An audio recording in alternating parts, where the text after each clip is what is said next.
बिस्मिल्लाहिर्रहमानिर्रहीम। First year business maths में chapter 4 इस वक्त कंटिन्यू है हमारे पास, और चैप्टर 4 में अब तक हमने मुख्तलिफ फार्मूले जो हैं वो स्टडी किए हैं। उनकी स्टडी में हमने उनके सवालात को भी सॉल्व किया है, और उसके साथ ही साथ हम आगे बढ़ते जा रहे हैं आहिस्ता आहिस्ता। और आज हम जिस फार्मूले को यहाँ पर सॉल्व करने जा रहे हैं वो फार्मूला है आपका स्लोप इंटरसेप्ट फॉर्म, कि जब आपको एक स्लोप या इंटरसेप्ट आपको निकालना हो इक्वेशन ऑफ स्ट्रेट लाइन में से, तो फिर आप क्या तरीक़ेकार इख्तियार करेंगे, देख लीजिए उसको एक नज़र। कहता है सवाल में, for the find the equation of straight line satisfying the condition given in the problem. अब देखिए 4.60 है। 4.60 में हमारे पास वो कहता है कि स्लोप है आपके पास यानी m इज इक्वल्स टू 5 और y इंटरसेप्ट है आपके पास 6। आपको इक्वेशन ऑफ स्ट्रेट लाइन मालूम करनी है। हमारे पास एक इक्वेशन फॉर्म है स्लोप इंटरसेप्ट फॉर्म, जिसको हम कहते हैं y is equals to mx plus c। तो y is equal to m x के साथ मौजूद है, यानी m क्या है 5, तो m की जगह पे 5 पुट कर दिया, प्लस c आपका कांस्टेंट यानी y इंटरसेप्ट है। बस यही आपका आंसर दरअसल हो जाएगा।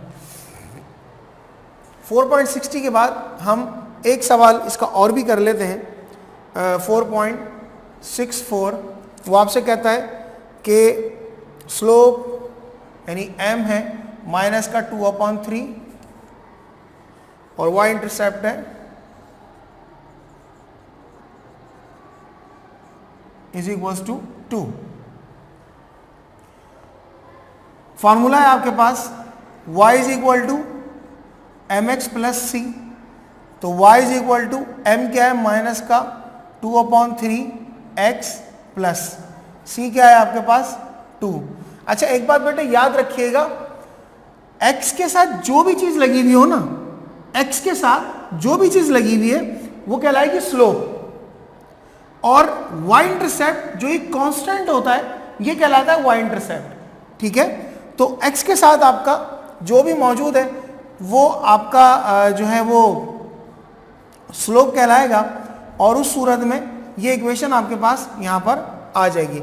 अच्छा, इक्वेशन को आप इस सूरत में भी रख सकते हैं, और इसको सॉल्व करने के लिए आप क्या कर सकते हैं, इसको यहाँ भेज दें तो ये, लेकिन इसमें कोई हर्ज नहीं है, इक्वेशन आप इस सूरत में भी रख सकते हैं। इस पर्टिकुलर फार्मूले में मजीद आगे कोई कैलकुलेशन ऐसी खास वो नहीं होती। अच्छा, इसके बाद ही हम आगे सवालात में देखते हैं। उसने हमें एक इक्वेशन बनाकर दे दी इस तरह की। अब कहते हैं इससे स्लोप और वाई इंटरसेप्ट निकालें हम। ठीक है, इस सवाल में तो हमसे कह रहा था ना स्लोप और वाई इंटरसेप्ट देने के बाद इक्वेशन बनानी है। अभी इक्वेशन बनाकर दे दी उसने, और हमसे कहते हैं स्लोप और वाई इंटरसेप्ट निकालो। तो देख लेते हैं हम इस सवालात को। 4.69 वो कहता है y is equal to 3x plus 5। ठीक है, वो इस सवाल में आपसे कहता है y is equal to 3x plus 5, कहता है स्लोप निकालना है y इंटरसेप्ट। तो हमारे पास यही फार्मूला इस्तेमाल होगा, y is equal to mx plus c। जो चीज x के साथ है वो स्लोप है, और ये y इंटरसेप्ट है। x के साथ क्या चीज लगी हुई है आपके पास 3, तो यहां लिख देंगे m3 है, और y इंटरसेप्ट जो है आपके पास वो हो जाएगा 5। बस यहां पर ये क्वेश्चन आपका मुकम्मल हो जाएगा। थोड़ा सा और आगे बढ़ते हैं, देख लेते हैं कोई मजीद एक दो सवालात को, कि जैसे वो हमसे 4.75 में बोलता है 3x is equal to 10 minus 5y। ठीक है, 3x is equal to 10 minus 5y। अब ये बात हम जानते हैं कि y हमेशा लेफ्ट हैंड साइड पर होगा और बाकी राइट हैंड साइड पर हम करेंगे। क्यों? क्योंकि हमें इस इक्वेशन से कंपेयर करना है इसे। तो हम क्या कर लेते हैं, y को इधर लिया था और x को इधर भेज देते, तो ये हो जाएगा 5y is equal to 10 minus 3x।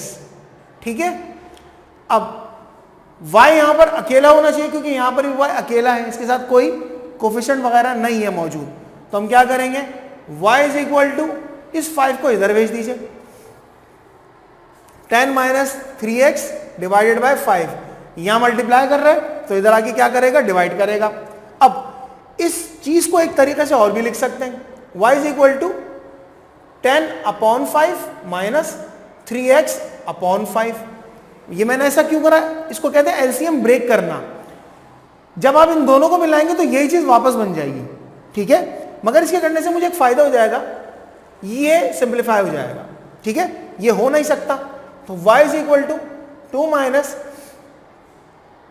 3 upon 5x। ठीक है, अरेंज कर लेते हैं इसको, y is equal to minus का 3 अपॉन 5x प्लस का 2, यानी x में उस तरफ ले आया क्योंकि x इस तरह से लिखा हुआ है। ठीक है, x पहले और ये इंटरसेप्ट बाद में। तो आगे बढ़ जाते हैं थोड़ा सा। अब देखें, जो चीज x के साथ लगी हुई वो क्या है, स्लोप हमारा। तो हम m is equal to minus का 3 अपॉन 5 और y इंटरसेप्ट है हमारे पास इज इक्वल टू 2, जो हमने यहां पे कैलकुलेट किया था। तो इस तरह ये सवालात मुख्तलिफ अंदाज से और मुख्तलिफ तरीक़ों से पूछता है आपसे, तो हम इन सवालात को देखते हैं। सबसे पहले तो आप 4.60 से 4.68 तक सॉल्व करेंगे इस तरह के सवालात को, राइट। और ये वाले सवालात आप करेंगे 4.69 से 4.80 तक। ठीक है, अच्छा 4.80 के बाद भी इसी अंदाज के सवाल आते हैं, मगर वो कुछ वर्ड्स प्रॉब्लम और मिक्स दे रहा है, उसे हम इंशाल्लाह मिलकर कर लेंगे। कुछ मैं आपको करवा दूंगा, कुछ आपको होम असाइनमेंट के तौर पर दे दूंगा। तो इसलिए इस वीडियो के अंदर हमने अपने जो सवालात हैं, जो फार्मूले हैं, उनमें से 2 अंदाज के फार्मूले हमने, यानी एक ही फार्मूले को 2 तरीक़ों से इस्तेमाल करना सीखा कि स्लोप इंटरसेप्ट फॉर्म अगर आपके पास मौजूद है और वो आपसे कहे कि इक्वेशन ऑफ स्ट्रेट लाइन मालूम करनी है और स्लोप दे दे और इंटरसेप्ट दे दे आपको, तो आप कैसे मालूम करेंगे कि स्लोप इंटरसेप्ट फॉर्म को यूज करेंगे, उसमें स्लोप को और वाई इंटरसेप्ट को पुट कर देंगे तो इक्वेशन ऑफ स्ट्रेट लाइन मिल जाएगी। इसी फॉर्मूले को दूसरे तरीके से इस्तेमाल किस तरह करा कि उन्होंने कहा आपको इक्वेशन ऑफ स्ट्रेट लाइन हमने दे दी, अब आप इससे स्लोप भी निकालें, वाई इंटरसेप्ट भी निकालें। तो स्लोप आपने निकाला, आपके पास मौजूद है, जो चीज x के साथ लगी हुई है वो स्लोप कहलाएगी, जो चीज कांस्टेंट है वो वाई इंटरसेप्ट है। तो वाई इंटरसेप्ट और स्लोप निकाला। 75 सवाल जरा सा मुख्तलिफ था कि हमें चूंकि कंपेयर करना होता है इस इक्वेशन के साथ, तो हमने इस इक्वेशन को पहले अपनी उस रिक्वायर्ड फॉर्म पे ट्रांसफर करा और ट्रांसफर कर लेने के बाद फिर कंपेयर करा, तो देखिए जो x के साथ चीज है वो आपका स्लोप है और जो कांस्टेंट है वो आपका वाई इंटरसेप्ट है। अभी यहां पर आप इन सवालात को ही सॉल्व करेंगे और इन सवालात को सॉल्व करने में जो भी परेशानियां हैं, जो भी मुश्किल आए, वो आप हमसे डिस्कस करेंगे ताकि आपको किसी भी किस्म का मसला दरपेश ना आ सके। मगर ये बेटा बहुत ज़रूरी है कि जितनी आपको कैलकुलेशंस बताई जा रही हैं उन्हें आपने उन कैलकुलेशन के मुताबिक ही सॉल्व करना है। सॉल्यूशन किताब में भी मौजूद है, अगर समझ में ना आ सके तो उससे हेल्प लीजिएगा और फिर भी ना समझ में आ सके तो आप हमसे रब्ता कीजिएगा। इंशाल्लाह अगली वीडियो में हम अगले जो है वो क्वेश्चन के साथ आएंगे और अगले फार्मूले के साथ आएंगे। अस्सलाम वालेकुम।